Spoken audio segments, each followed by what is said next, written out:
Dr. FALK brings out the popcorn to address jABARI OSAZE.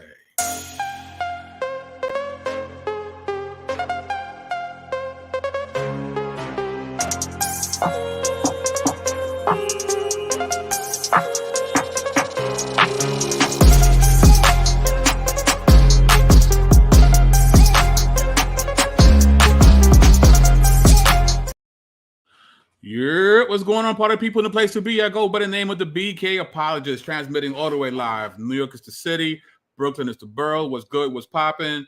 Happy Wednesday, happy hump day to each and every one. Of course, we gotta say what's up to the illustrious chat, the party people. We got the incomparable, the indelible Natu D2. We got Tyler Lott.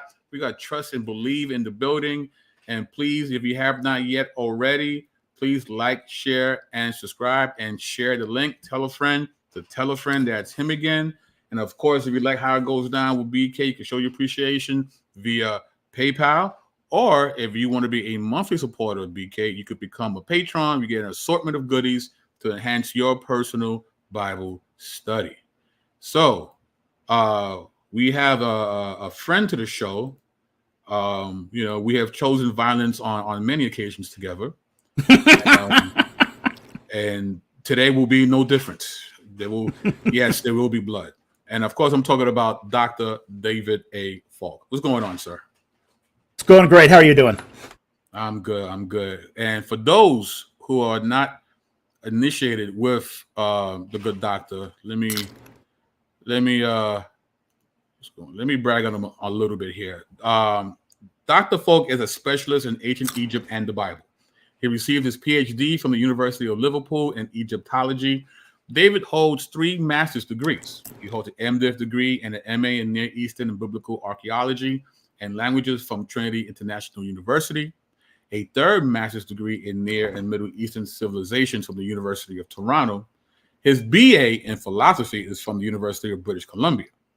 His research has been focused on 4 primary interrelated areas: the history and rituals of ancient Egypt, the Old Testament and Exodus chronology, and the digital humanities and origins. He has also published in archaeometallurgy, lexicography, ancient warfare, and new religious movements. And the last part is what brings us here. New religious movements. As many of you know, I, BK Apologist, is part of a group of individuals known as urban apologists.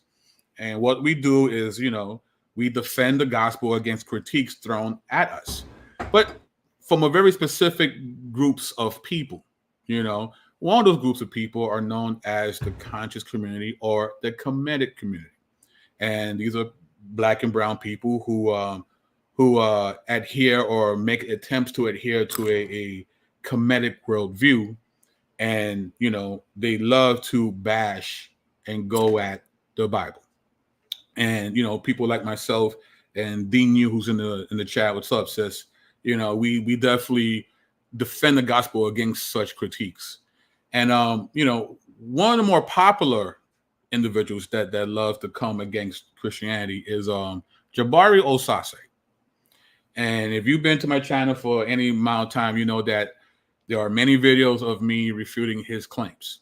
So recently, he had a discussion over in Sonetta speaking about the Exodus and, and Moses and things of that nature. And of course, I've quoted this man before, but I'm like, what? I think it's time for me to have him live and just verbalize his thoughts on jABARI OSAZE and what claims he's made. So before we get into it, Doctor, I know you've seen a couple of the clips. What are some of your preliminary thoughts on jABARI OSAZE? Besides, he doesn't know what he's doing. Okay, we can start there. Oh, by the way, he has popcorn. Show him the popcorn, Doctor. Show him the popcorn. Of course. I mean, I'd never come to something like this when Dr. FALK brings out the popcorn. That means we're going in, right? So, but continue, Doctor. I'm sorry. Yeah. Okay, his religious views aside, as a historian, he just doesn't know what he's doing, essentially. Now, to give him his, one bit of praise. He does seem to be a reader. He does seem to read a lot. Okay, and I'll grant that to him. But there's really only so much you can learn through reading. Mm-hmm. And it's very clear that he is not an Egyptologist. He's not trained in the field. And that's good. That really came out in some of these clips. All right. So with that being said, let's get into the first clip. Get this ready, and here we go. For the Exodus, I would say to you, the only source we have for the Exodus is the Hebrew narrative. It's the only one. When we look at the archaeological evidence, we don't see it. When we look at the outside textual evidence, we don't see it. When we try to synchronize the chronological record based on some of the clues in the Hebrew text with what we know about the historical narrative, we don't find it. I want us to be very clear. The Exodus is not a historical event. That is what the biblical scholars have. Okay, all right, I'll stop it. Yeah. Right there. He is right that there are a lot of biblical scholars that do not say that the Exodus is a historical event. Okay, he is correct that a lot of biblical scholars deny this. And it is based upon an absence of evidence argument. Okay, and that's irrefutable. I mean, even they will admit that it's based on an absence of evidence argument. They just try to make the claim that an absence of evidence argument is valid, which it isn't. It's nothing at all.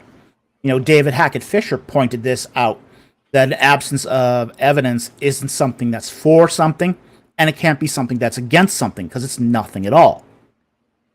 Even when you want to refute something, you need positive evidence to show that it is refuted. So, in this particular case, yeah, sure. There's a lot of scholars out there that'll say that there was no Exodus. Just like there's a lot of scholars out there now that do say there is.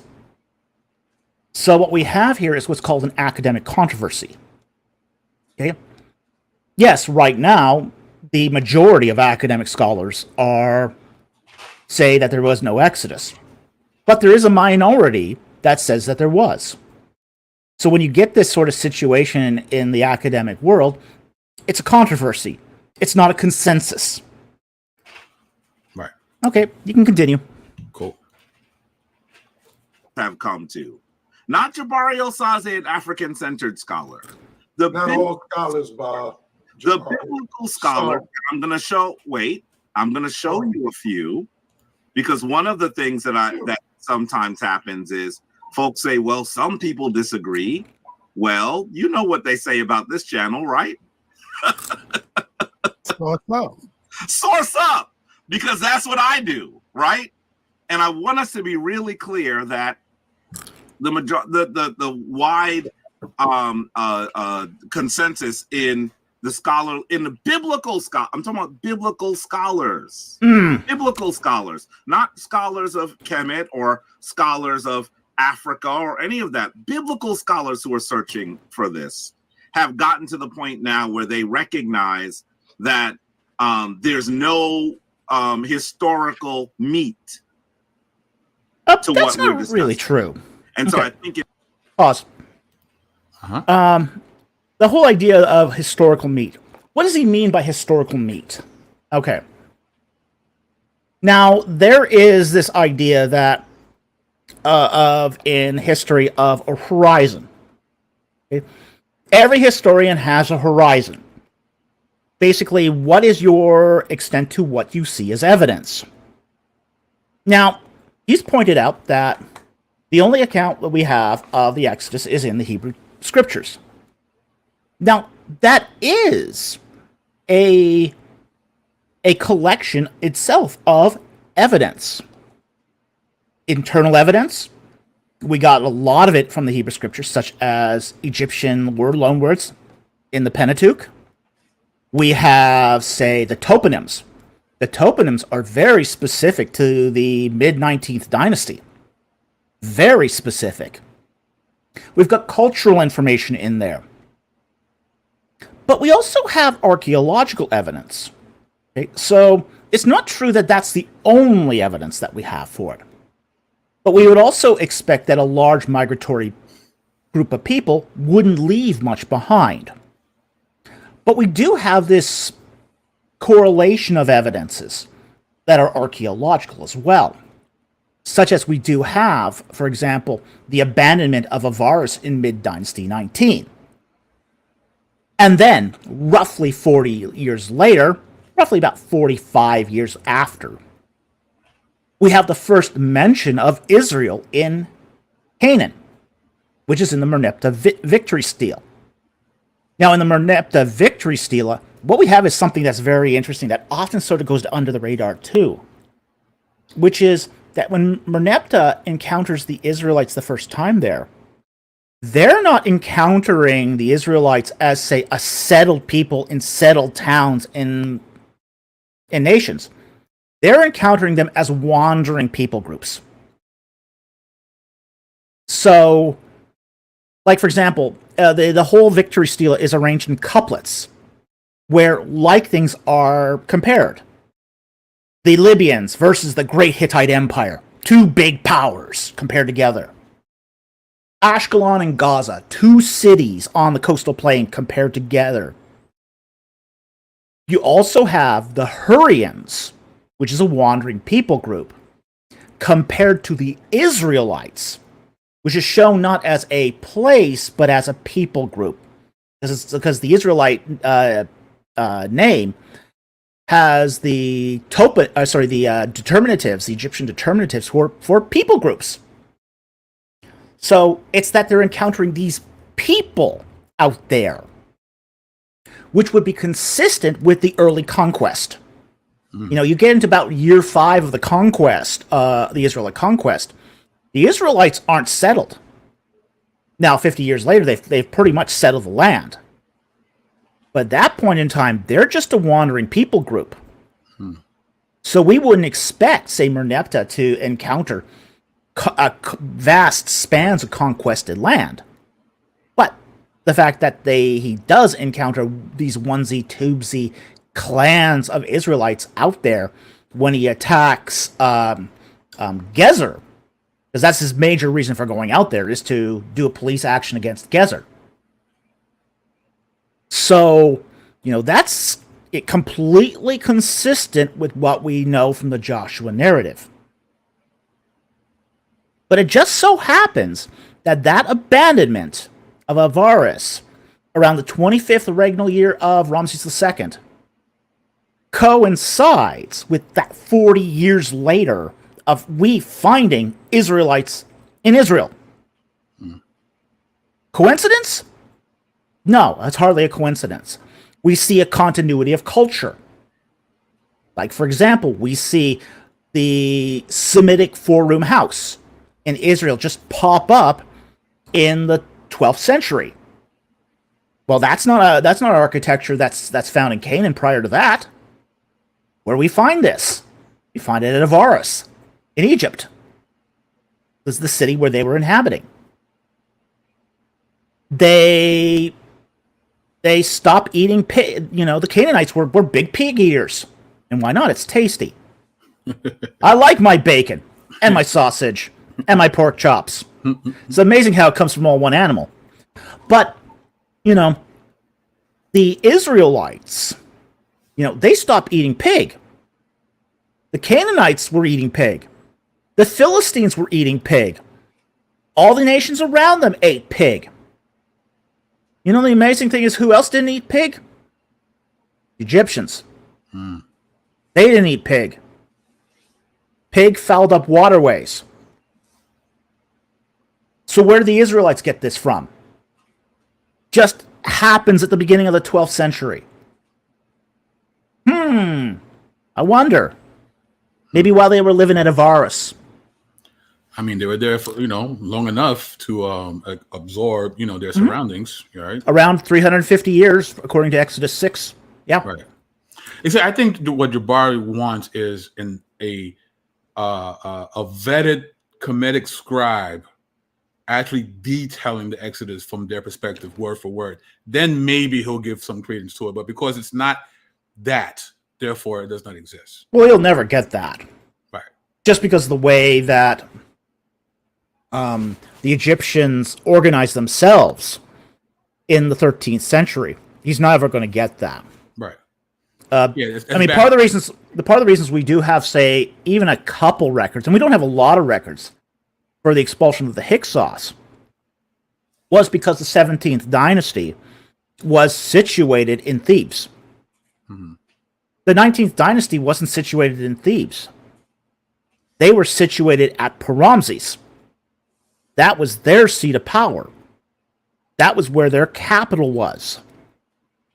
Just so happens, too, that it's like 30 minutes away from Avaris by walking. Mm. Right. I mean, you can walk between the two cities in 30 minutes, no problem. Right. This is why we have, for example, even this, this whole idea that the Israelites could go talk to Pharaoh face to face, get his word, go back to the elders, talk to them. Moses goes back. You got this back and forth here. Right. That can only happen in a situation, a coincidental situation, where the king is living right next door. That doesn't happen in any other time in history where the king is living right beside Avaris, except dynasties 19 and 20. So, I mean, would this be considered like circumstantial evidence? Oh, yeah. This is not circumstantial. This is indirect evidence.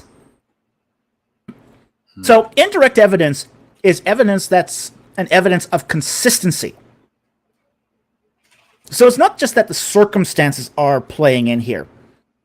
It's that if you have a narrative, like, and this is done all the time in courts of law, where you have indirect evidence, and you can get sent to jail for a long time on the basis of indirect evidence.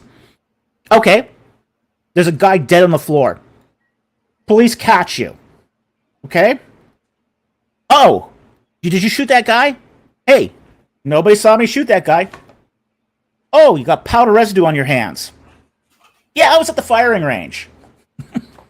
Right. Yeah, that gun you had.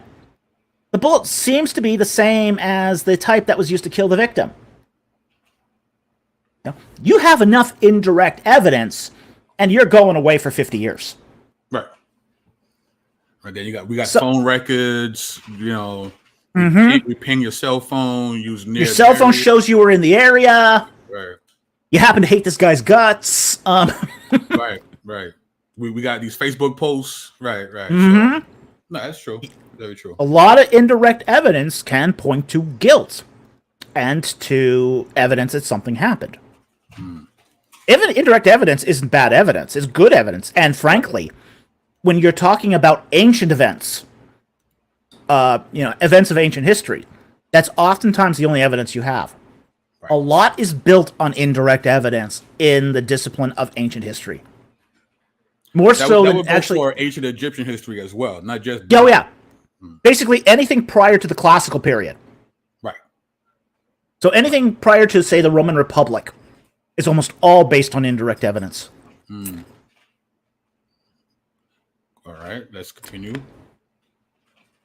It's really important for us to recognize that and not go down the same, let me just be straight up, fool's errand that they went down the last 200 years. Really, we're talking about 200 years of research where people were looking for everything, any evidence of the Exodus.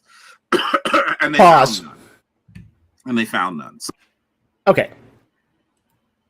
The evidence for the Exodus has never been better than it is today. Yeah, okay. 200 years ago, sure, you didn't have much of anything. That was 200 years ago. Right. We got a lot today. Even a scholar who doesn't believe in the Exodus, like Catherine Cooney, even she'll admit there's evidence. There's a fair bit of evidence today. Wow. 200 years ago, we had no evidence at all that Semitics were living in the Nile Delta. Now we know that there are actually 2 dynasties of Semitic rulers in the Nile Delta. We didn't know the Hittites even existed because they were only mentioned in the Bible. Well, we knew that the Hittites existed. It was more or less, though, that were these the same Hittites that we find in the Bible? Kind of like we found David, but it's not the same David. It's the other David. The other David. From the House of the Kettle. 666 universe. Right. Yeah. That crazy stuff. All right, here we go. So that's Absence really of evidence does not mean it didn't exist. and so yeah, but if you have no evidence, then to continue to call something a historical event doesn't make sense. Listen to the source. This is The Rise of Ancient Israel by Herschel Shanks, William Deaver, Baruch Halperin, and Lyle McCarter Jr. Now let's be clear, we're talking about 4 biblical scholars. 3 biblical scholars. Herschel Shanks is not a biblical scholar. Right. He's a dilettante. I mean, he's basically and always was basically a how do you say this? An enthusiast. He was an enthusiast. So it's a nice way of saying amateur night. That's what you say. Yeah, he's an amateur. He's an amateur. Right. He was editor and proprietor of Biblical Archaeology Review, but he himself was never a scholar. Okay. The other individuals, these guys will be called biblical minimalists, right? They're from the minimalist school. Yes, most of them are. Okay. Deaver has shifted. Deaver, he's gone more into the middle now. Okay. He used to be very minimalist. Like in the 90s. In the 90s, yeah. Today, he's had to swing the pendulum the other way. And Finkelstein, has he's Oh no. Finkelstein is still doubled down. Oh, okay. He's doubling down.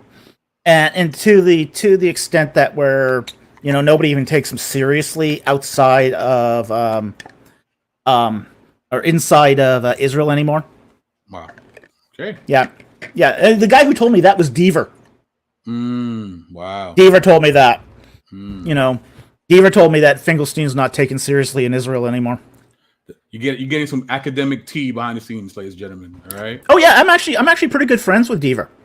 Whenever I go to like conferences and meet up with him, we'll have coffee together.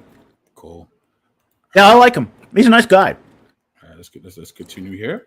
This is on page 89. It says, yet modern scholarship divorces the Exodus from its completion in the conquest. For the relation of the Exodus to Israel's settlement of Canaan is no longer as clear as it was to the Israelites of the Iron Age. Neither the date of the Exodus nor the duration of Israel's sojourn in Egypt can now be ascertained with any confidence. Consequently, we can accurately... Okay, here's one of those interesting things that I think is really worth pointing out here. Almost everybody in the field agrees on the date of the Exodus more than they agree on how that it happened at all. Do you remember that little clip? Or not clip, that movie, Patterns of Evidence? Yes. Okay. Remember how they got all those scholars up there that said, well, I don't believe there was an Exodus. But if there was an Exodus, it had to have happened in the 13th century. Right. And scholar after scholar said the same thing. Well, I don't believe in the Exodus.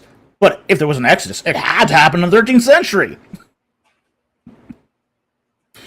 How did we get such consensus as to the date of the Exodus? For a fictional event. For a fictional event. Right. If we can't agree on the date.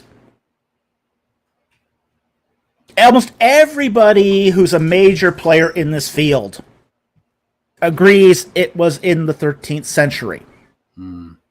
Even if they don't agree it happened.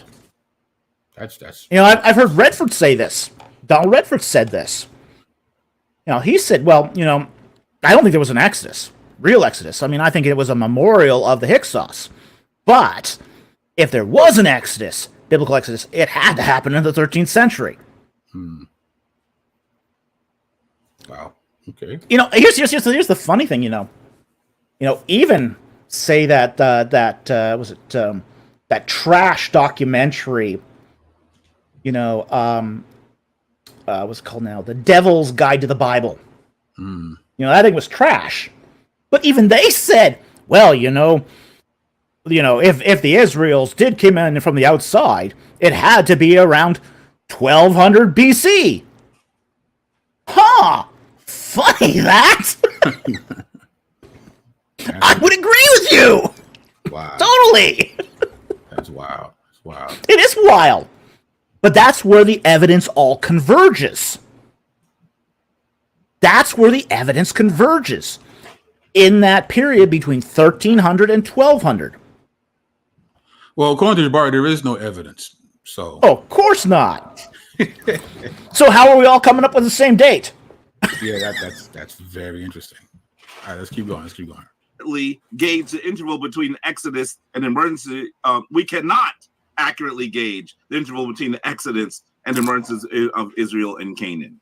More the pity, to the Israelite of the Iron Age, the events were all but simultaneous. This is the reason that the book of Joshua locates Israel's entry into Canaan at the time of the Passover.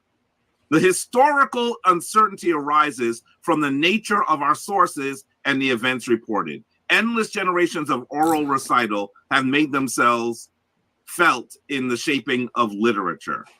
And then he goes into the accounts of J, E, P, and D. And those of you who are reading scholars on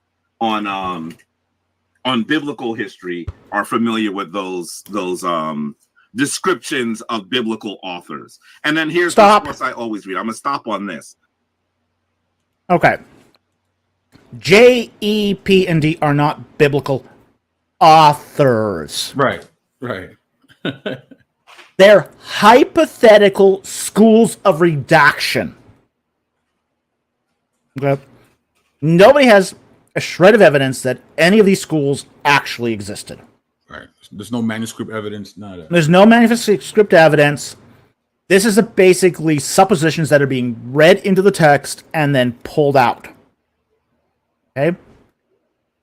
So, there's no author out there named E. There's no author out there named P. Okay? There's not the Yahwist?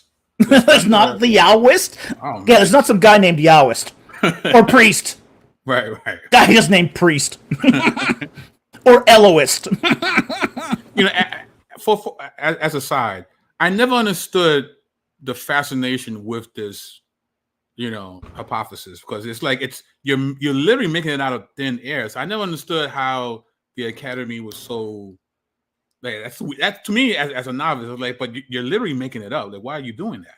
Okay, it came at a time when people were looking for theory to support the data.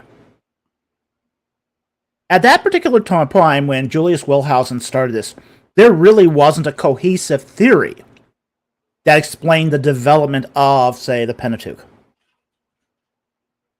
So Julius Wellhausen started off with the Book of Kings and then worked his way backwards to arrive at a theory of redaction for the Pentateuch.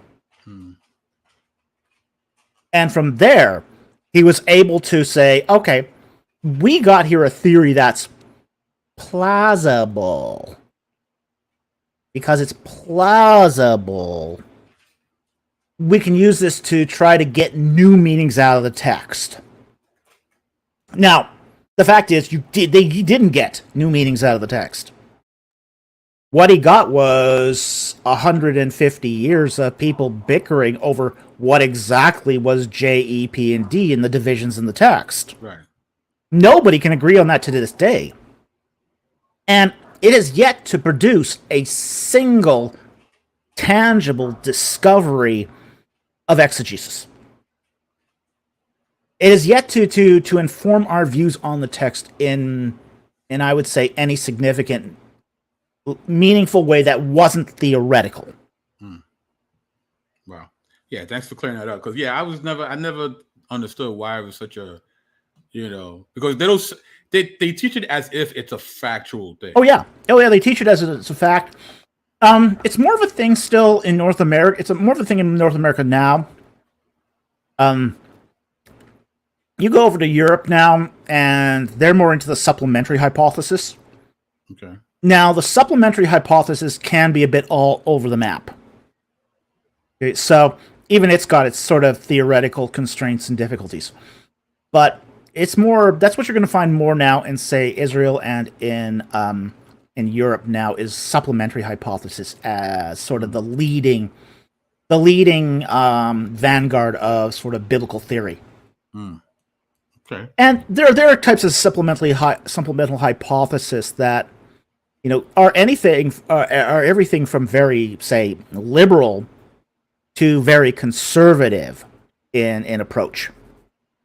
So it has more of a range than, say, the documentary hypothesis ever did.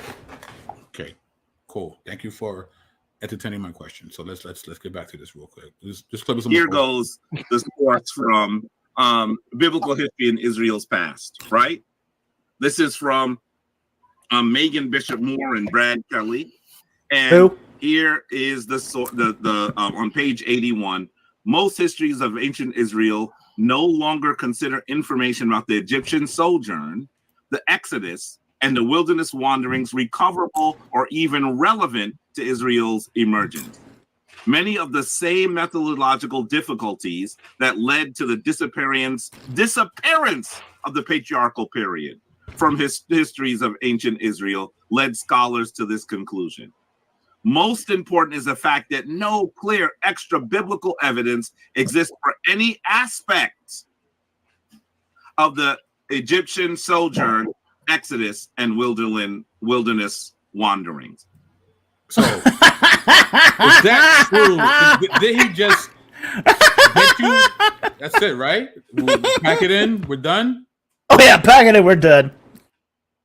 I'll dump out the rest of the popcorn.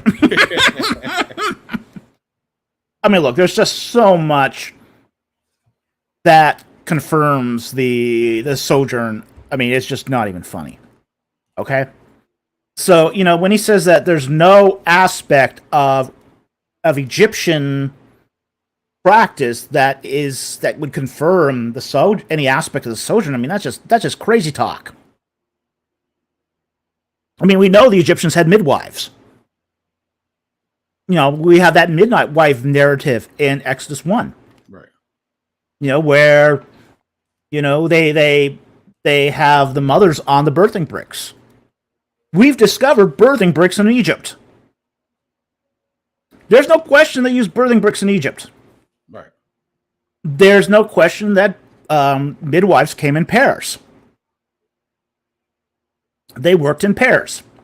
One midwife had a pair of ivory clappers that they would clap to keep the mother breathing in time.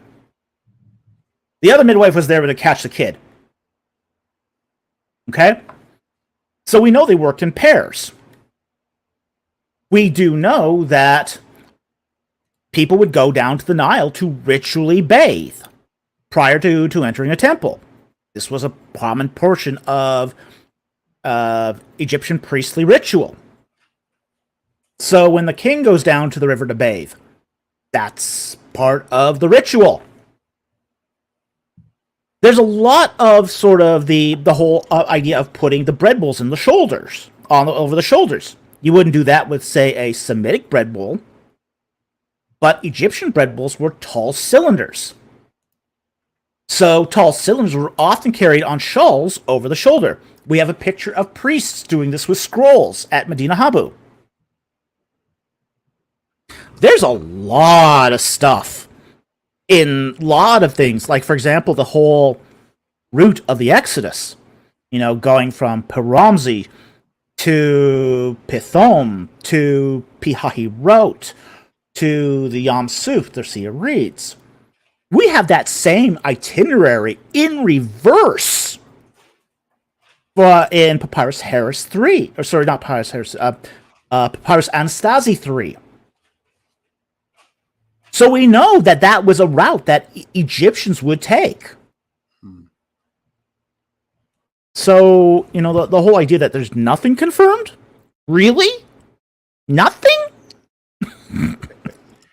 All right, so let's get to the second clip here. I think that this is the one that tickles you, I think, a little bit. Completed my work at Cornell University in 1994, was granted the degree in 1995. Is this his degree in administration? I don't know. I would love for you to find an online degree in 1995. But you know what? So what if it was online? It is not online. I actually had to live in Ithaca for over 4 years. But what if it was online? Is he trying to say that an online degree is not one that can be rigorous? I don't even know whose dog he's running after. I don't even, because I have no issue with online degrees, but first of all, my degree is not an online degree. So let's just clarify that. I'm hearing that people are saying that the 12th dynasty and the 17th dynasty ran concurrently. What happened to the 13th, 14th, 15th, and 16th dynasties? He's right about that.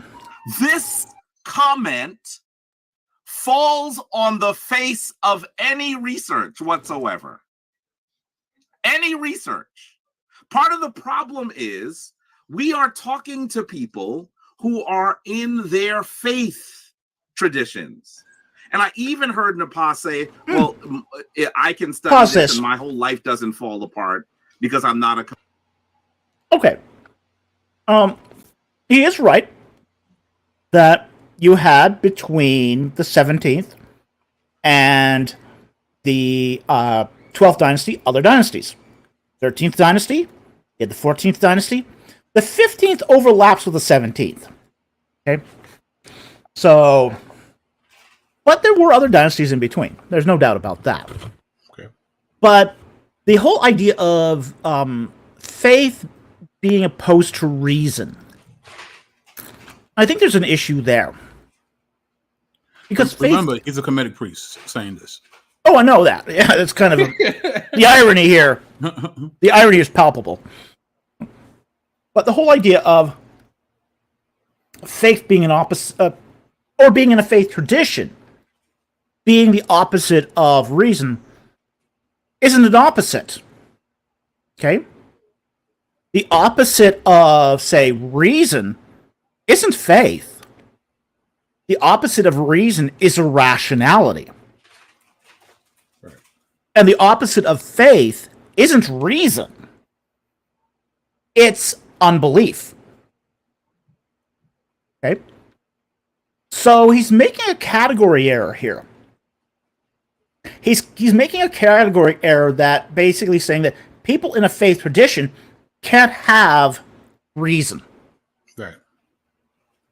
Those are apples and oranges. Having faith, which you would base on reason, doesn't make you irrational.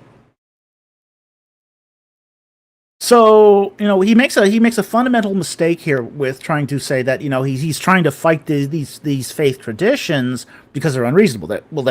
There's no right. There's no there. Right. Okay, you can continue. Kemetic priest. Obviously, she threw a pretty big rock at me. It flew right past my head. I don't even know why. I don't know how she missed. I'm not here as a priest. I'm not here to talk about. I'm not here to talk to you about what I believe. I'm not here to talk to you about how I feel. I'm saying history doesn't have a side. Oh, stop. Oh, I love this. I love this. History does not have a side. This is the Baconian fallacy. Okay? Break that down for us. What, okay. What? The Baconian fallacy is that the idea that when you come to history, you have no biases, you got no agendas, You've got no preconceived notions in your head. You're coming to history as a blank slate, and thus history results in a pure outcome. So history doesn't have any sides, any agendas. You know, there's no, there's just data and theory, and that's it, and it's all neutral. No, history is made by human beings. Right. Human beings have biases. They have agendas.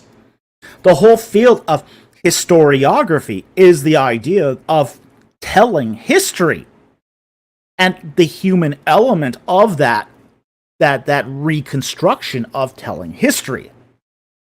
Because all history is ultimately a reconstruction.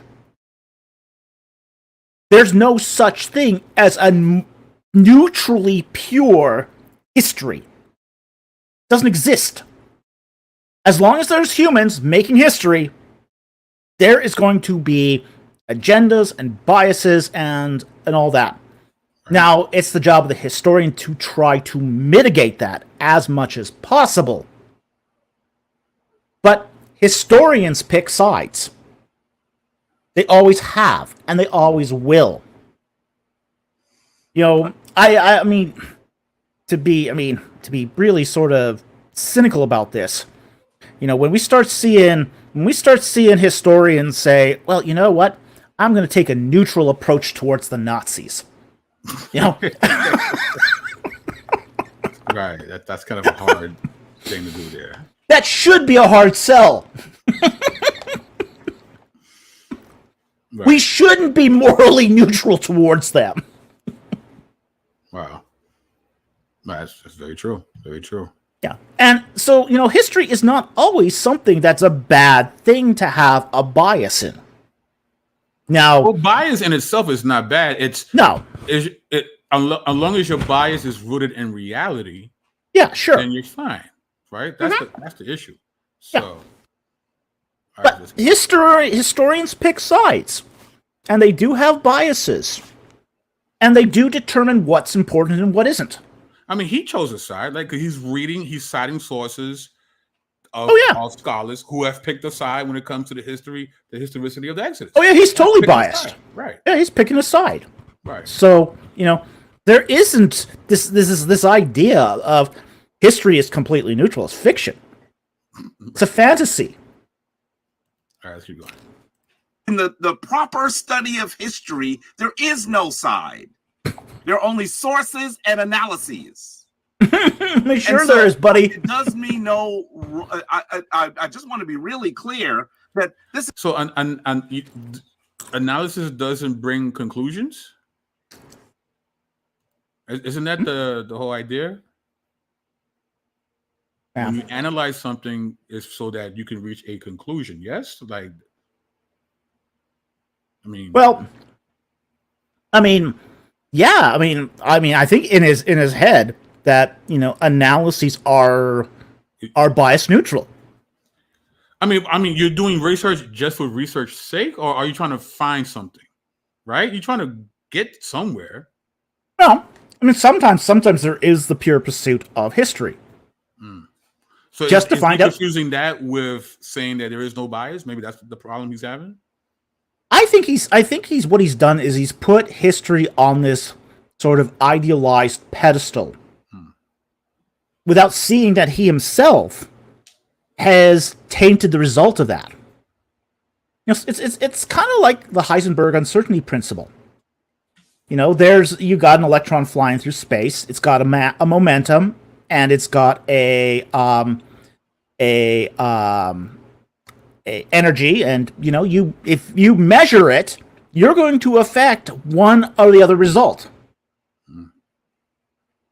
By analyzing history, you are going to affect the outcome of it.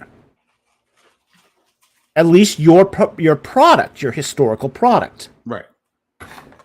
Right. So the entire idea that you can look at the data of history, your sources, and think you have a bias neutral analysis, that's just delusional. Right. When you yourself are coming in to looking at the data through a biased lens. Yeah. You're bringing in your own bias. Yeah. So even if you think history doesn't have a bias, you definitely do. Yeah. So We all do. right. Right. So everybody has a bias. right. And the analysis of history is no different. This is why it's called the Baconian fallacy. Because Sir Francis Bacon thought that, hey, you needed to be, morally untainted by bias. You'd be untainted by bias, you'd be neutral in all respects. And again, quoting Hackett Fisher here, he said, it's not only an unreasonable approach by the historian, but it's also an impossible methodology. You can't do this method. It doesn't work. Because at some point, some bias is going to creep in. Right. Even if it is just, say, the selection of your sources. Your sources could be biased by what you picked. Right. Cherry picking the data is a bias. Excluding data that doesn't fit your hypothesis. Confirmation bias. That's a bias. Yep. Yep. Yep. And Mr. jABARI here is full of that bias. Let's continue hearing the bias. This is not a situation where I'm in my feelings. By the way, I got my degree. I became a priest in 2010. I got my degree in 1994. I mean, these things are not connected, is what I'm trying to say to you. Sonnet, if you could show this very quickly as well. I hear Napa saying that she just learned something. I want you to know that this slide was originally showed on Sonnetter's channel in 2015. Okay, so Napa is not putting together. No one is just realizing that the Hyksos might be the origin of the story of the Hebrew tradition in Kemet. I mentioned that. This is something that scholars have been discussing for literally hundreds of years. And all right, stop this here for a moment. Channel, many. Okay, the picture here is not the Hyksos. Okay, these are not Hyksos. These are Asiatics. Oh boy. These are Asiatics that are coming into Egypt with a document asking for permission to do mining. As in, smash rocks and take out the good stuff. Right. Okay? They're miners. They're coming in for seasonal mining activities. So there's no Hyksos at all in this picture. There's no Hyksos in this picture. These are not Hyksos. Oh boy. Okay? And the picture was done by Endegers Davis. Okay? Nina was a very, very good artist. Okay, so she's very, very faithful in her recreations of these tomb drawings. She was one of the most talented archaeological artists ever to live. Okay, so this is not a fake drawing. I think later on someone's going to ask him if it's fake. It's not a fake. This is a true and faithful representation of what you find on the tomb of Khnum-Hotep II. Wow. But there's even a little drawing on the side where it's the top frame there, on the very far right, where the guy's handing a papyrus to the administrator. And on that papyrus, it actually reads, "We intend to come in here to mine minerals." So we know what the document is saying that he has. We know what the document is saying. Yes. And the fact is, too, that the Hyksos are actually coming into the Delta in the 11th dynasty. So that's before these miners. This is a later period.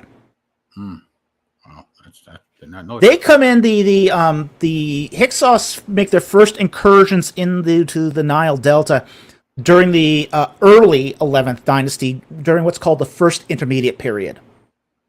So jABARI has been showing this, and he's been wrong since 2015, at least. Yeah, he's not exactly right. Nah. Okay. All right.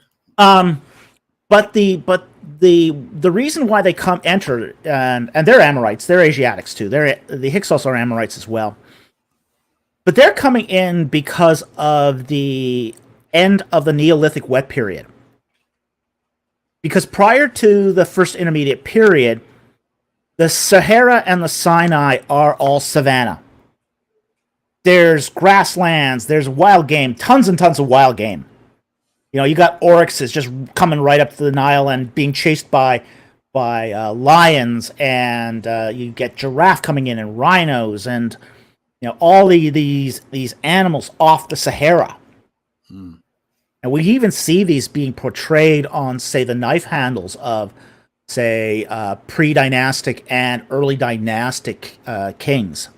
You know, they'll have these pictures of like elephants and lions and all of these animals that are coming off the Sahara.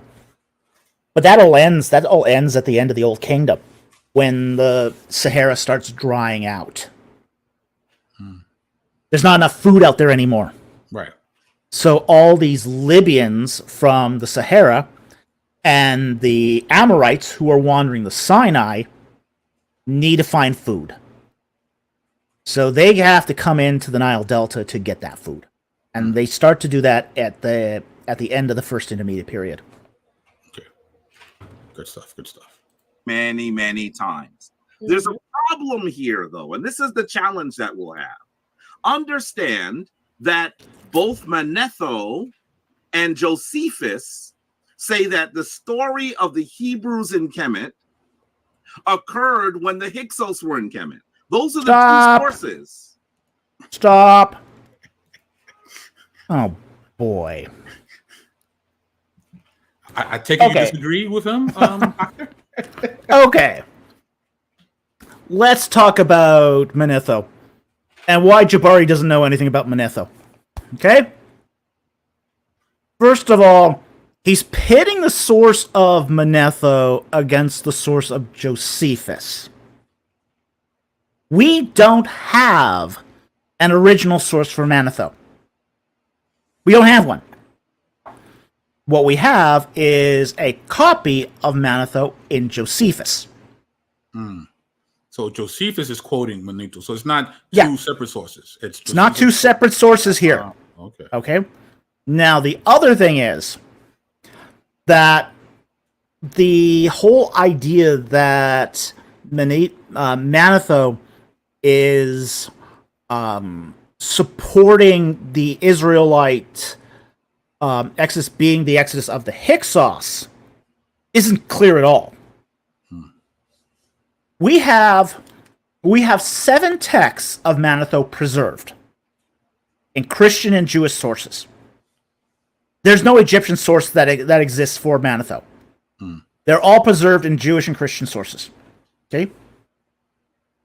Of those sources, 4 of the 7 talk about the Exodus. And each of those 4 sources mention a different king of the Exodus. Okay? Josephus mentions that Amenhotep II was king of the Exodus. Okay? Julius Africanus mentions Ahmose I. So, okay, there's your Hyksos, driven out narrative there. Eusebius says it was Akhenaten. And Theophilus says it was Tutmosis IV. 4 different sources, 4 different kings of the Exodus. So what does this mean? If we do, say, a low text critical study of these, and try to figure out which is the original edition of Manetho, we have to come to the conclusion that Manetho, in his original writing, never mentioned the Exodus at all. was of no concern to him. Manetho is a Ptolemaic Greek priest. He's Greek. He writes in Greek. He speaks in Greek. He's a priest at Alexandria. He also reads Egyptian. But he's primarily a Greek priest. And he does most of his writing in Greek, which is why it's accessible to Christian authors. But he is interested in what does the kings of Egypt mean for the Ptolemies. So Manetho's work is there to provide a pedigree for the Ptolemies. Basically, a justification for their rulership. Yeah, it's a justification for the rulership. The same way, it's the same reason that Seti I did the Abydos canon. Basically, the list of kings leading up to him. He's not a blood relation to any of them. He has no physiological relationship, no blood relationship to any of the kings of the 18th dynasty. But he has to present a fiction to show he's the rightful ruler to the throne. Propaganda. It's propaganda. And Manetho is propaganda for the Ptolemies. He has no interest at all. Tucker Carlson. He's Tucker Carlson. Yeah. For ancient Egypt. He's Tucker Carlson for ancient Egypt. Yeah. Oh, man. Manetho has no interest in the Israelites. None at all. Couldn't care less. Wait a minute. You saying he's picking a side? Picking a side? Okay. I thought they didn't do that back then. He didn't care. Wasn't his concern. He doesn't... Look, Manetho doesn't have a dog in this fight. He doesn't care one bit who's the king of the Exodus. What he cares about is what is the relationship of the kings of Egypt to the Ptolemies. Right. All right, cool. Let's keep going. Ancient sources that say that is the Hyksos, that the Hyksos are the Hebrews, and that's the story of the Hebrews in Kemet. I want to be really clear that these stories are radically different. By the way, RSM says those images look fake. These are drawings of the original. I can show you the original. If you remind me, I'll show you the original. It's the Beni Hassan. This is from Beni Hassan. Yeah, it's listed on the slide. But I want to be really clear that the story of how the Hebrews appeared in Kemet. By the way, here goes some of the Hyksos items that come out of Kemet. This is a crown worn by Apepi II. You're saying Apophis. Apophis is a Greek name. Apepi is the name. Okay. And so Pause. Manetho used, bro. Okay. Apophis is the name that Manetho uses. Okay. It's just the Greek equivalent of Apepi. Okay. So, just like Amenhotep, when Manetho translates it, he translates it to Amenophis. The same thing. No, jABARI quibbles on these points all the time. If you don't say it specifically from its indigenous roots, then we can't trust you, because instead of saying, you say Horus, you should be saying Heru. You know what I mean? Like, he's always correcting people on that. Here's the irony. He's gonna say that, like he says that, we have to trust Manetho that the Hyksos are the Hebrews, but you can't trust him on the names. Right. There is an inconsistency there. Okay, and that's fair. Okay, if you want to go with say the Egyptian names, well, then okay, let's pronounce them correctly and let's do that. I'm cool with that. Right. I'm game. If he wants to bring that to the table, I'm game. But that's his way of trying to one up you, because he constantly needs to show that he's the scholar and not you. So if he can correct you on these names, that proves that he's just on a higher level than you are. All it proves is he's a bigger. I don't know what's a nice way of saying it. It's a family show, Doctor. It's a family show. It's a family show, yes. But let's continue. hey, wait, hold before you do What? continue. Yeah, go ahead. Those cartouches, they're very interesting. He doesn't mention those cartouches, those seal impressions, those seals, Oh. Why is that, you think, Doctor? because they read Jakob Har. Horus is my help. The word for help here is Jacob. It's the same name that's used of Jacob in the Bible. Wow. So this is not the same Jacob, Right. but it does show you that there were people in the Nile Delta that had names that were the same as the Israelites. Wow. That is what we would call evidence. True indeed. All right, let's keep it going. This is no, that's not the name Monetho uses. You're reading a translation. Come on, y'all. Well, what are you, jABARI? Come on, y'all. What are you showing? What are you showing us? So I want you to understand that these are the pieces that come from those kings. And here is the slide that I showed you that you see Queen Ahotep. You can see Sekenere Tau the second. Stop. You see Ahmose. Yes. There is no second Enre-Tau the second. There isn't? There isn't. Now, this guy is named Second Enre-Tau. But there's no second Enre-Tau the first. Because there's no second Enre-Tau the first, there's no second Enre-Tau the second. Okay? Right. In 2012, Sebastian Biston Moulin proved that second Enre-Tau the first was really Sanak Enre Ahmose. It was a misreading that was first done in Papyrus Abbot. So, 2012 wants its Egyptology back. Yeah. So there is no second Enre-Tau the second. There's only second Enre-Tau. Okay. And Sanak Enre Ahmose. Wow. Yeah, you might want to pass that peer review article to Mr. OSAZE. He might want to take a gander at You that. can just look it up on Wikipedia if he wants to.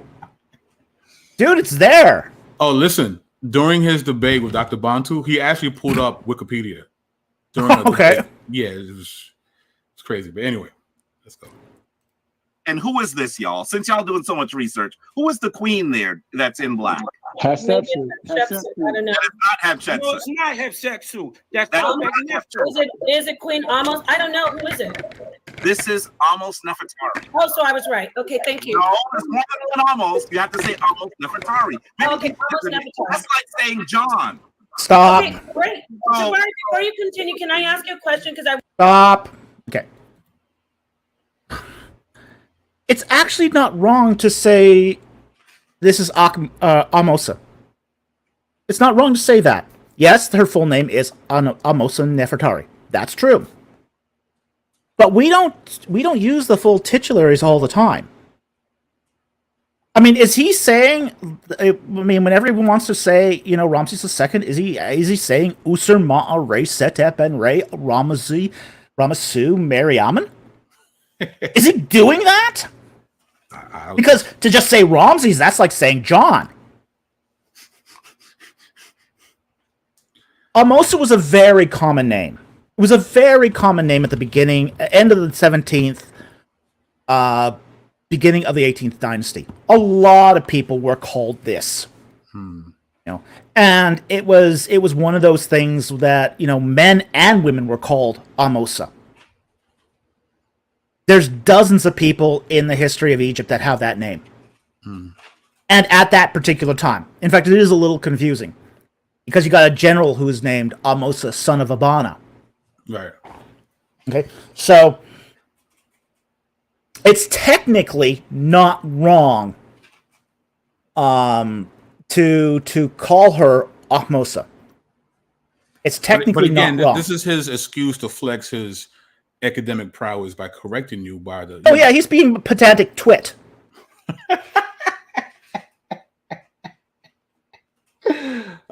Would you prefer pompous idiot? I think I like the first one better. I actually like the first one better. But let's keep going. Yeah, he's being a pedantic twit here. And there really doesn't. I mean, after getting it so wrong with second Enrei Tao, the second, just to start sort of hammering her on Ahmose and Nefertari, that does seem very hypocritical. But again, if you don't know, how you gonna, how would you know that unless you're somebody who's well studied? So you take advantage. Or maybe approach this with a little bit of humility to begin with. Oh, you're not gonna find that here. Yeah. But anyway, let's keep it moving. I'm trying to learn. Are you saying that the Hyksos were not driven out of Kemet? No, that's not what I'm saying. Okay, so that's what I'm saying. But I want you to understand. I want you to understand that if indeed we are saying that the Hyksos were the Hebrews in Kemet, the story is radically different than the one we see in the Pentateuch or in the Bible. Stop. It's radically different. Okay. It's Pentateuch, not Pentateuch. Well, that's good. He's getting piece of his own medicine. Yeah. It's Pentateuch, okay? Right. Second of all, what he's done here is committed the hypothetical fallacy. What is a hypothetical fallacy? It's when you start off with a conditional. If the Hyksos are the Israelites, then the story does not look anything like the Hebrew Exodus, therefore there was no Hebrew Exodus. Right. Okay? It's a hypothetical fallacy. What you're doing is essentially a kind of circular reasoning.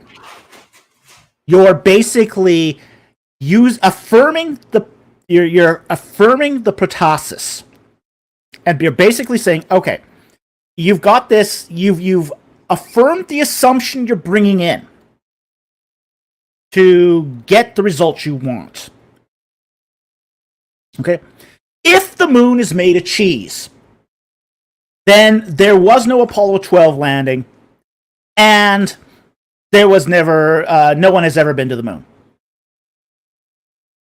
Well, if we could, you see, we're gonna just claim here now, assert that the moon is made of cheese. Therefore, the moon landing never happened. So the proposition becomes an actual fact. Yeah, the proposition turns into a fact. So he has to, his protasis, his if statement, his conditional statement, has to then go from a conditional to basically a unspoken, this is what we confirm. Now, the problem with the hypothetical fallacy is all you need is one counterfactual and it just blows it away. Now, I would agree on a one level with him here that if the Hyksos is the Israelite Exodus, then it doesn't look like anything. It in no way looks like the Israelite Exodus. That's correct. If. That is actually correct. If. That, if. That if. As long as it remains an if. As long as that remains an if. Right. He's absolutely right. The two don't look anywhere alike. The problem is that if statement quickly becomes an assertion without evidence. And that's the hypothetical fallacy. That's the fallacy. It's not just the if. It's the assertion that comes after. It's the assertion that this is the same. Right. This is the same, describing the same event. Therefore. It's like a sleight of hand, right? Oh, it is a sleight of hand. Oh, yeah. Right. It is a form of circular reasoning. Right. You are assuming the conclusion you're trying to prove. You're basically assuming it. So we have a story of people who were invited into Kemet during a famine. They were allowed to come in peacefully. And then Yes. It wasn't really that they were allowed to come in. It was that there was nothing to prevent them from coming in. During the First Intermediate Period and the Old Kingdom, the Delta was very sparsely populated. It was essentially a marshland. Good Egyptians didn't really want to go to the marshland. You know, they would have rather stuck out where it was warm and dry and, you know, reasonable inundation cycle where you could farm your crops and all that. So the vast majority of the population of Egypt during the Old Kingdom and First Intermediate Period of, say, native Egyptians was inhabited that area south of modern-day Cairo. It's only later on where the Egyptians start building cities into that area. Now, there is an indigenous culture that does live there, but they're much smaller in numbers. So you had, during the First Intermediate Period, large stretches of hunting and fishing grounds and places that flocks could be pastured. Wasn't so good for cattle. Cattle didn't do very well in, say, the Delta. But sheep did fine in the Delta. So it was more that there was nobody there, so they sort of just moved in. They weren't really invited. Okay. All right.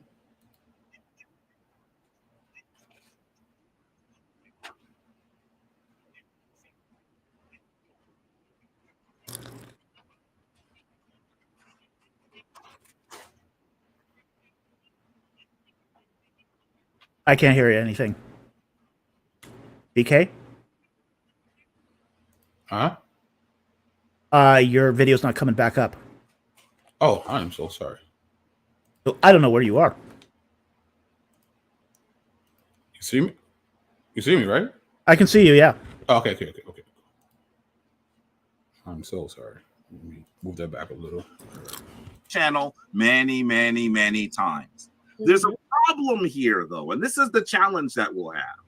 Understand that both Manetho and Josephus say that the story of the Hebrews in Kemet occurred when the Hyksos were in Kemet. Those are the two sources, ancient sources, that say that that is the Hyksos, that the Hyksos are the Hebrews, and that's the story of the Hebrews in Kemet. I want to be really clear that these stories are radically different. By the way, RSM says those images look fake. These are drawings of the original. I can show you the original. If you remind me, I'll show you the original from which this came.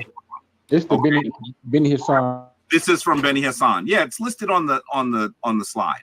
But I want to be really clear that the story of how the Hebrews appeared in Kemet. By the way, here goes some of the Hyksos items that come out of Kemet. This is a crown worn by Apepi II. You're saying Apophis. Apophis is a Greek name. Apepi is the name. Okay. And so what's the name Manetho used, bro? This is no, that's not the name Manetho uses. You're reading a translation. Come on, y'all. Well, what are you, jABARI? I'm not trying to interrupt you. But what are you showing? What are you showing us? So I want you to understand that these are the pieces that come from those kings. And here is the slide that I showed you that you see Queen Ahotep. You can see Sekenere Tau II. You see Ahmose, you see Ahmose, and who is this, y'all? Since y'all doing so much research, who is the queen there that's in black? Hatshepsut. I don't know. That is not Hatshepsut. No, it's not Hatshepsut. That's Is it Queen Ahmose? I don't know. Who is it? This is Ahmose Nefertari. Oh, so I was right. Okay, thank you. No, it's more than Ahmose. You have to say Ahmose Nefertari. Okay, Ahmose Nefertari. That's like saying John. Okay, great. jABARI, before you continue, can I ask you a question? Because I want you to, I'm trying to learn. Are you saying that the Hyksos were not driven out of Kemet? No, that's not what I'm saying. Okay, so that's what I'm saying. But I want you to understand. I want you to understand that if indeed we are saying that the Hyksos were the Hebrews in Kemet, the story is radically different than the one we see in the Pentateuch or in the Bible. It's radically different. Essentially, we have a story of people who were invited into Kemet during a famine. They were allowed to come in peacefully. Right. Yeah. And then in a few generations, they took control of Kemet. Here, see the crown? I don't think you saw my whole presentation. And this is my presentation, Sonnetter. So I'd like to say this, Jabari. Sure. Respectfully, I don't think you saw the beginning of my presentation. But I want to... No, but this is my presentation. Let me just clarify for people who are just coming in, because I think you only saw part of it.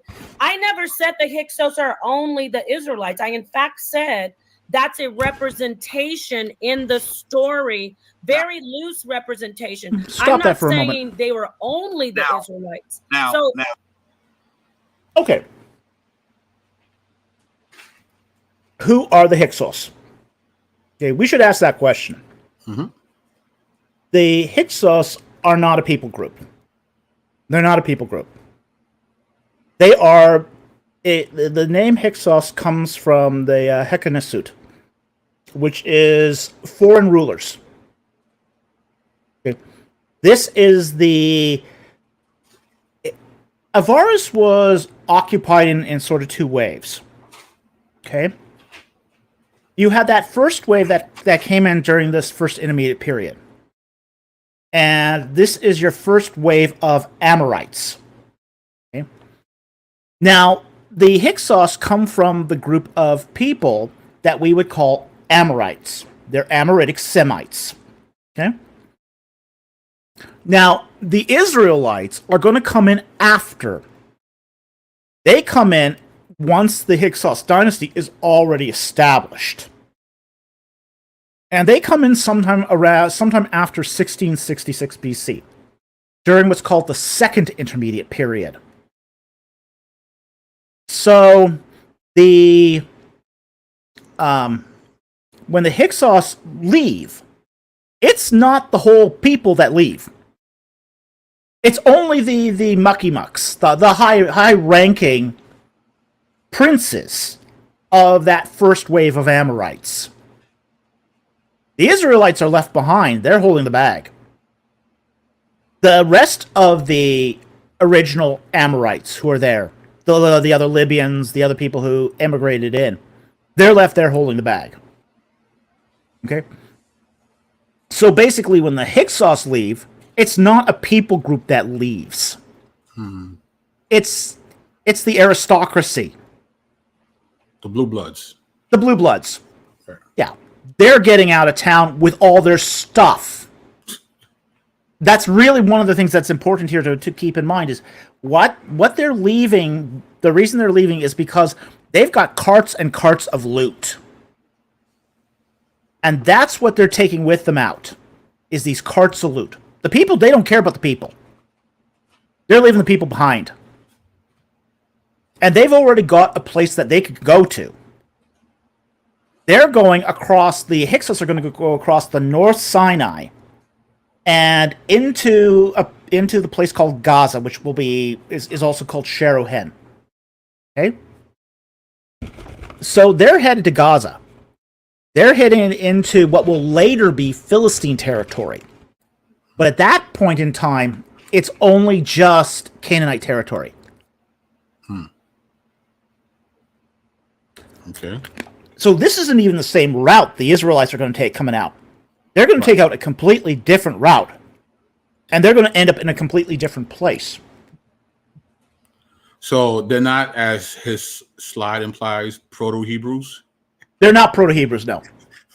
Okay.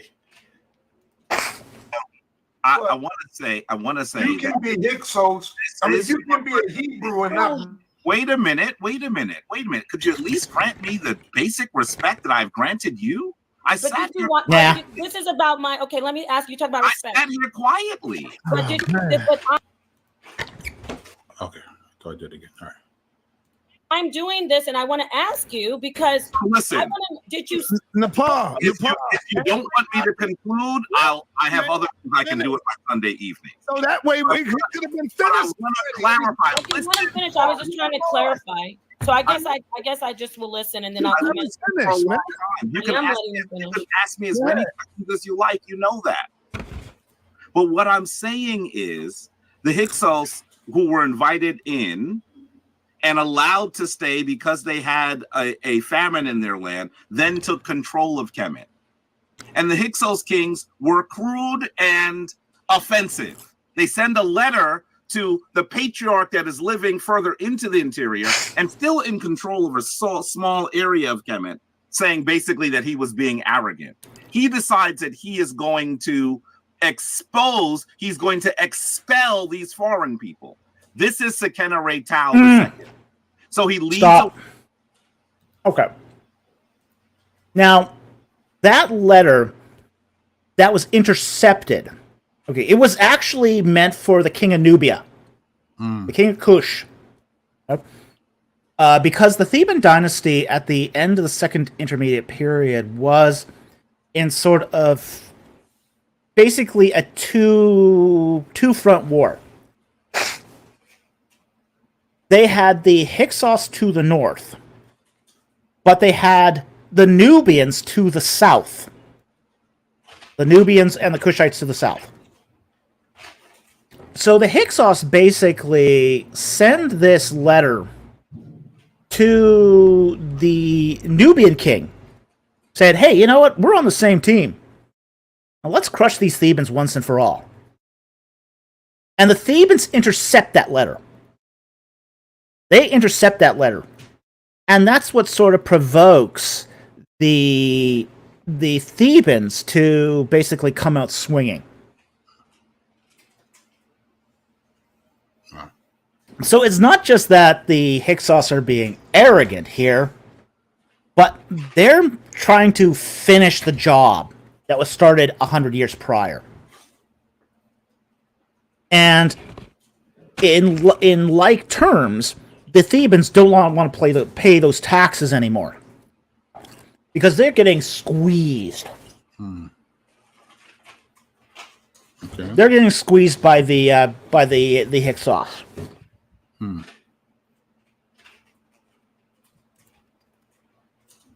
All right. The war against the Hyksos, he is killed very quickly. Here he is. He's killed very quickly. I'm going to do this very quickly. Then his son takes over. He wages the rebellion. He is also killed after about 3 years. Now the youngest son, the man named Ahmose or Ahmes, by the way, Mes means born of. It doesn't mean son. It means born of. Okay. Okay. So Ahmes then becomes the king, and he is too young to really lead the nation. So his mother, Ahotep, the large person you're seeing here, Ahotep leads the army on an axe, with an axe on a horse against the Hyksos until Ahmose is old enough to join her, and they expel the Hyksos from Kemet. This narrative that can be there's a lot of imaginative retelling here. Okay? So let's get in. Okay, first of all, he is right. Mes means to be born of, to beget, that sort of thing. Ahmose means the moon has begotten. So that's what that means. Now, the whole idea of Ahotep leading the army is an interesting one. But it's based on the thinnest of evidence. And it's the evidence here is really thin. The idea is, first of all, we know that Ahmose ruled for about 25 years. Okay? About 25 years. Now, the mummy of Ahmose, which is in the Luxor Museum, they did an examination of it, and they found he was about 35, roughly, in his mid-30s. So that implies when he came to the throne, Ahmose was about 10. Now, here's where things sort of get dicey. Further examinations of that mummy show that it was not buried in royal style. Like, for example, its hands are not crossed over its front, like you find in royal burials. They're laid at his side. He's given a commoner burial. This has raised some questions. Also, his facial features are not consistent with those of second Enrei Tao. Second Enrei Tao is supposed to be his father. Okay?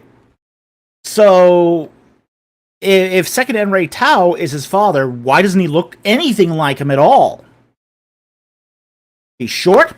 He's got this sort of infantile face. He doesn't look anything like the Ahmoses. Doesn't even look like his mother.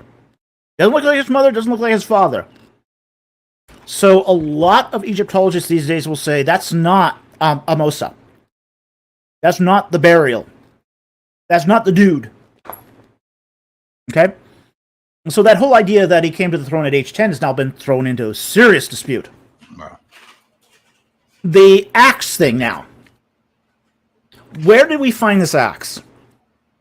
This axe was actually not found in the burial of Ahotep I, but it's found in the burial of Ahotep II. Now, here's the problem with it. This axe and a lot of really nice things came out of the tomb of Ahotep II. And Ahotep II was one of the wives of Amenhotep I. Okay? So then, this axe has cartouches on it of Ahmose, the king, and a cartouche of Ahotep I. And it's an axe that celebrates the victory over the Hyksos. So this is not an axe that she carried into battle. This is an axe that was made after the fact. So are we dealing here then with an actual weapon of war? I mean, and it's all covered in gold. It doesn't show any signs of wear. It's all covered in gold, no signs of wear. It looks like a ceremonial weapon. An after-the-fact celebration of the victory over the Hyksos. And we do know that Ahotep I lived to quite late.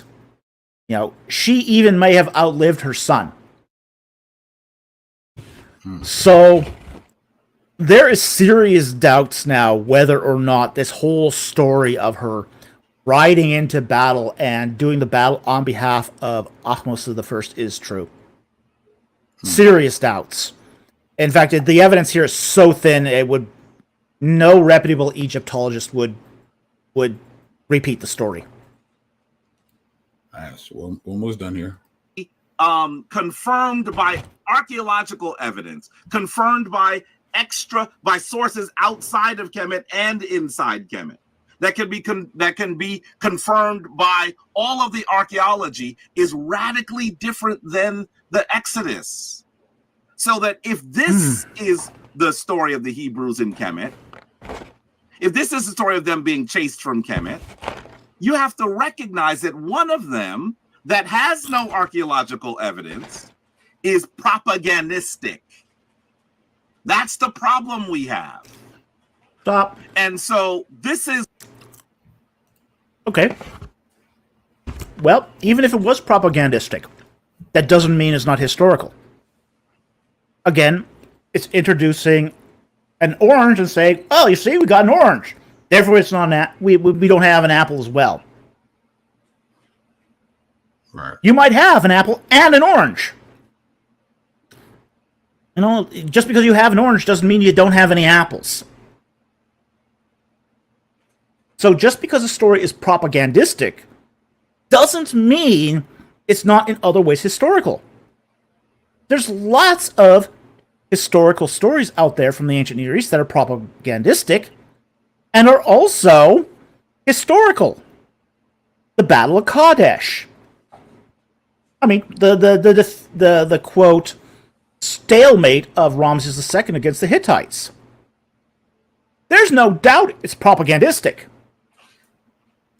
Yeah, because I think like Ramses, he's drawn very tall.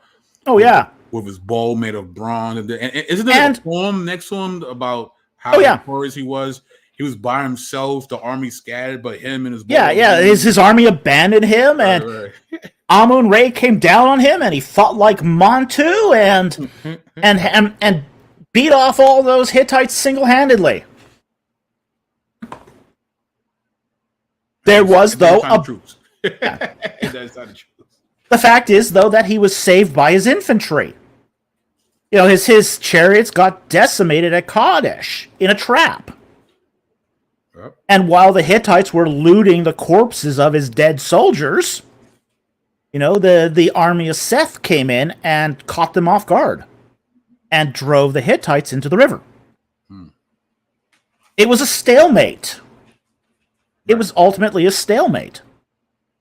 It's one of those peace treaties ever written, right? We actually have. Oh yeah, the document. Yeah, we do have the later the treaty between Hattusili III and Ramses II. But on the walls of Kemet and the Ramesseum, he's the brave hero, right? Oh yeah, by himself, just knocking everybody out. You know? Yeah, there's no doubt it's a propagandistic story, and it's propagandistic in several ways. You know, you go to the version at, say, Abu Simbel. That is a boundary temple. It's basically there to tell the people of Nubia, you pass this point, I'll do to you what I did to the Hittites. That's the whole reason that temple is there. Right. It's not just because it was a nice little place to go. Wow. It was a boundary temple meant to establish the if you've gotten to this point here and you cross this point, you're in deep trouble. And you can just see it here on the temple. What I did to the Hittites, I'll do to you. Just because something is propagandistic doesn't mean it's not factual in other ways. Right. So, even if there is a propagandistic spin to the Exodus, and it definitely is a propagandistic spin to it. Yahweh is the great God. That's the propagandistic spin. Yahweh is the great God, greater than the gods of Egypt, greater than Pharaoh. But that also doesn't mean there's no evidence for it either. Right. We've already seen there's lots and lots of evidence for the Exodus. So he's just spinning this against the counterfactuals. We're almost done here. Just a couple more minutes. This is what we have to be clear about. And I also, some of you are trying to bring Hatshepsut into here. Hatshepsut doesn't come until several generations later. We know who she is, by the way. She looks like a man. She looks like a woman. We know who she is because she was a crown princess. She was the queen. And then she becomes the queen king. So we know who she is. There's no confusion as to who Hatshepsut is. Stop that for a moment. I just need... There's no such title in Egyptian literature or hierarchy as the crown princess. Okay. There's a crown prince. There's a crown prince, but there's no such thing as a crown princess.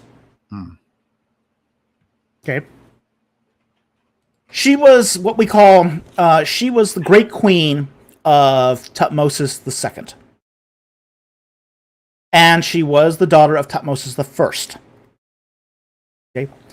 But there's no such thing in Egyptian hierarchy in royal titles as a crown princess. Just isn't. That's okay.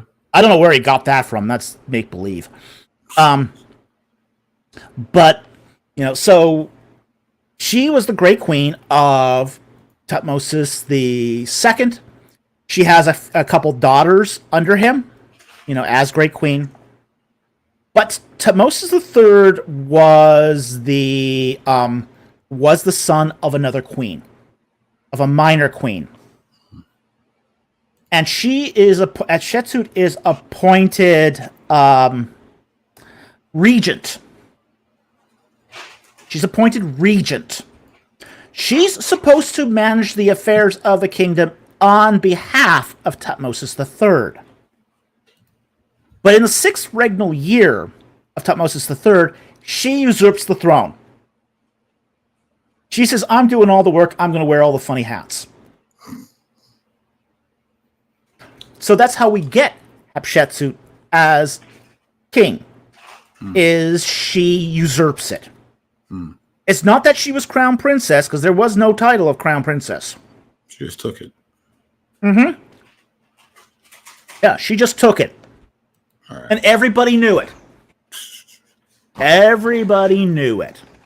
Which is why Tutmosis III never trusted his courtiers.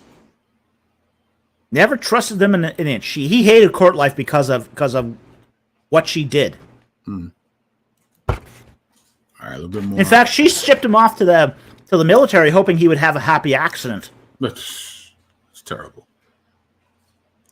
Unfortunately, but for him, on his behalf, he turned out to really take to military life, much more so than anyone ever anticipated.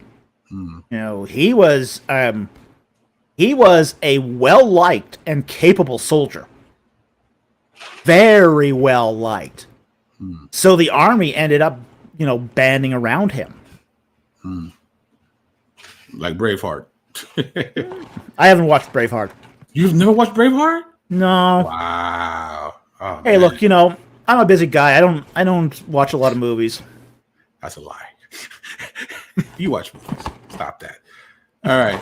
A couple more minutes and we're out of here. All right, here we go.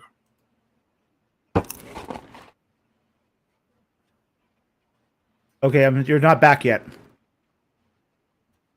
Not up. Oh, man, I keep forgetting. All right, hold on.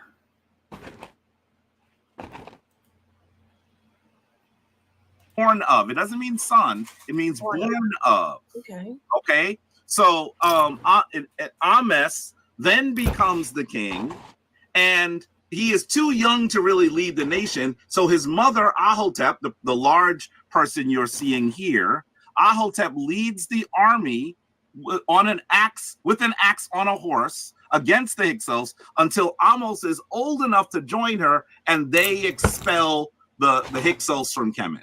This narrative that can be confirmed by archaeological evidence, confirmed by sources outside of Kemet and inside Kemet, that can be confirmed by all of the archaeology, is radically different than the Exodus. So that if this is the story of the Hebrews in Kemet, if this is the story of them being chased from Kemet, you have to recognize that one of them that has no archaeological evidence is propagandistic. That's the problem we have. And so this is what we have to be clear about. And I also, some of you are trying to bring Hatshepsut into here. Hatshepsut doesn't come until several generations later. We know who she is, by the way. She looks like a man. She looks like a woman. We know who she is because she was a crown princess. She was the queen, and then she becomes the queen king. So we know who she is. There's no confusion as to who Hatshepsut is. I just need to say to you, family, I'm not coming to you as the Kemetic priest. I didn't do what Apostle did and say, I'm here, you can believe or not, and then you'll be judged. That's not for this conversation. If you want to hear me talk about my belief, come to Kemetic Ascension next Sunday. I'm here as a historian, and I'm saying to you that the story of the... Yes, doctor. Yeah, historian? Really? Okay. Well, he certainly doesn't come by it with his academic credentials. Oh, Okay. what does that mean, doctor? It means he's not qualified as a historian through doing study at a normal school of higher learning. His master's degree is in administration. Okay, that's his master's degree. That doesn't make you a historian. Okay. Maybe to run a rec center, sure. But or maybe a hotel, who knows? But doesn't qualify you to be a historian. His doctoral work that he's doing was done at the University of Metaphysical Sciences. And wow, that's interesting. Look that up. Why is that, Doctor? Well, first of all, let's look at its accreditation. Okay? All right. It's accredited by the American Alternative Medical Association. It's also accredited by the American Association of Drugless Practitioners. Drugless practitioners. Yes. None of these accreditors are really qualified to do more general accreditation in, like, fields of the humanities, like history, religion, or anything else like that. What I think most interesting when I looked up this school was its offerings in its courses. Oh, please tell us. It had the most interesting electives I've ever seen at any college. I love these. For example, it has a course in Feng Shui. It's got an accredited course on Feng Shui. In Feng Shui. Okay. Polarity therapy. What is that? Polarity therapy. Attracting your mate. UFOs and extraterrestrial intelligence. House healing for ghost hunters. House healing for ghost hunters. Yes. So these are what traumatized ghost hunters that need a. No, these are traumatized houses. Wow, the house needs healing from the ghosts. The house needs healing from the ghosts. Now wait a minute. This is the school that he's currently matriculated in. Yeah. Wow. Okay. This is where he's getting his PhD, supposedly. Continue. Soulmate relationships. Creative writing in the metaphysical field. What? And my two favorite. Dolphin healing and ear candling. Ear candling? Yes. That like taking the wax from your ears and making candles?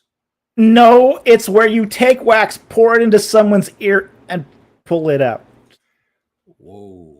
Okay. Yeah, none of that sounds like history to me.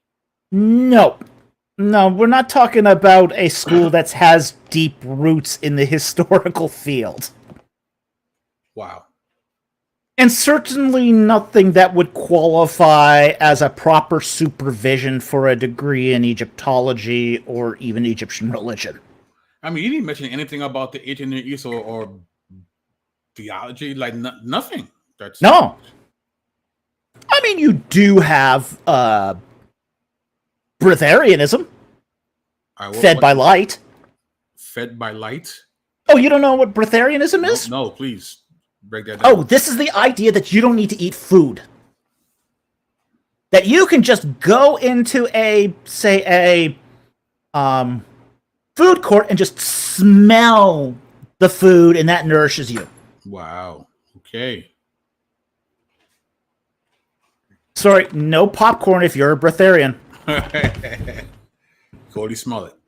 So, dolphin healing. I mean, they do have the. Healing. I mean, you know. but that's. Yeah, that one would be fun. You go swim with the dolphins, and right. They give you the good vibes, and you might feel a little better. I mean, they got some sort of theology. You know, they got an introduction to Urantia book. Oh, you kidding me? About the what's that? The secret land of Lemuria. And oh my gosh. An introduction to Falun Gong. Wow. Man. Taoist healing arts. That's crazy. The closest thing we would even call, say, theology would be their course MM232, Exploring the Life and Soul of Mary Magdalene. Well, not Jesus. Not Jesus, no. Oh, no. They don't do Jesus. Mary Magdalene specifically. Mary Magdalene. Wow. That's interesting. And you know what? We're gonna end it there. That's not good. So yeah. So when he says he's a historian, just picture him just hugging dolphins while smelling, a nice, salad or something. I don't know. That's crazy. So before we get out of here, Doctor. So your final thoughts on these clips that we looked at. Like, just what are some takeaways that you want the people to have before we? Okay. Here's the takeaways I think people should get from this this look at his clips. First of all, that we would agree with him that if this was if the Hyksos escape from Egypt was the Hebrew Exodus, it's nothing like the Hebrew Exodus. We would agree with him there. But he goes one step too far with the hypothetical fallacy to say that, well, this is the Hebrew Exodus. So he's making a logical fallacy there. Okay? He's also wrong that there's no evidence for the Exodus. There's tons of it. Absolutely tons of it. I myself have done like almost a dozen videos now on evidence for the Exodus. And those aren't even the ones I've done with Inspiring Philosophy and Michael Jones. We've worked on those together too. So there's those as well. Right. The other thing is that his knowledge of ancient Egypt is really shaky. It's not great. It's not great. He doesn't understand that there's only one second Enri Tau. He doesn't understand that people do truncating names to talk about them informally is a perfectly acceptable practice. He doesn't understand how thin the data can be at times, especially, for example, his narrative of Ahmose I and Ahotep I. He doesn't understand how thin that data really is. Right. He doesn't know the literature or the sources well enough to really understand their limits. I don't know if you noticed, and Michelle actually brought it up. He takes people on these tours to Egypt all the time. Oh yeah. Oh sure. I've seen. I've been in Egypt when some tours like his come around. I would remember being in the Ramesseum once. I was in the Ramesseum. I was doing some work in the Ramesseum. I was doing some photographs and some drawings of some of the reliefs in there. And there's this New Age group that comes walking through. This New Age guru and her 4 proselytes. And she goes into the Holy of Holies of the temple, and she goes to her proselytes. Take off your shoes. Feel the energy. Can you feel the energy? And I said, can you feel the leprosy?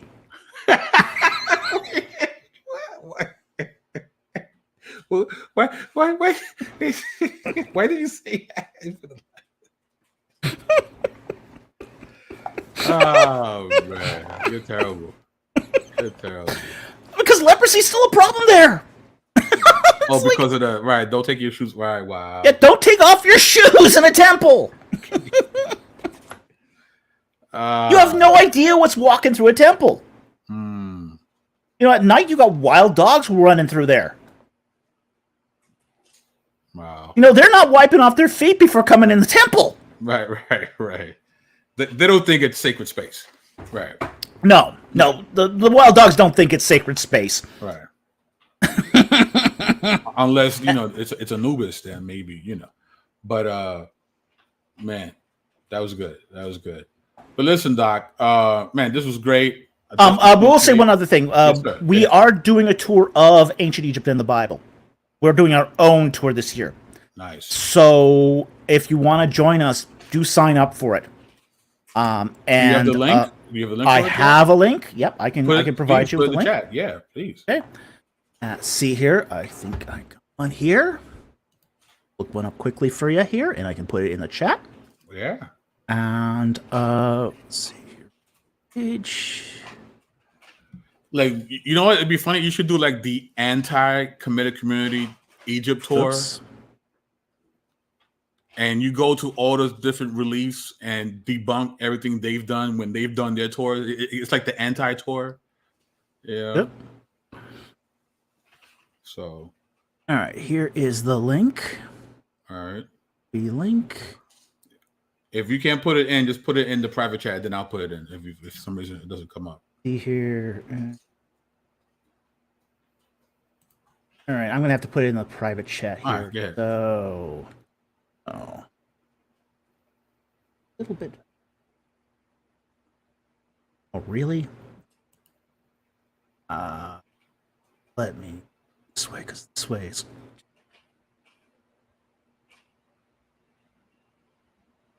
Just a second. All right. Okay, there's the link. All right, there you go. There's the link. Okay, I see it. All right. I'm putting it in right now. So when will this occur, Doctor? March 2025. But you do need to get your registration in, I think, by November. Okay. So That's great. Man. So we're going to be going from Sinai to Cairo, all the way down to Aswan, and then back down the Nile Valley. And for the extended tour, we're even going to go to, say, Tanis and Bubastis. Wow. Nice. So we're covering the full thing. And one of the highlights, we're even going to go to Elephantini. And you're going to get to see what is one of the last remains of a temple of Yahweh.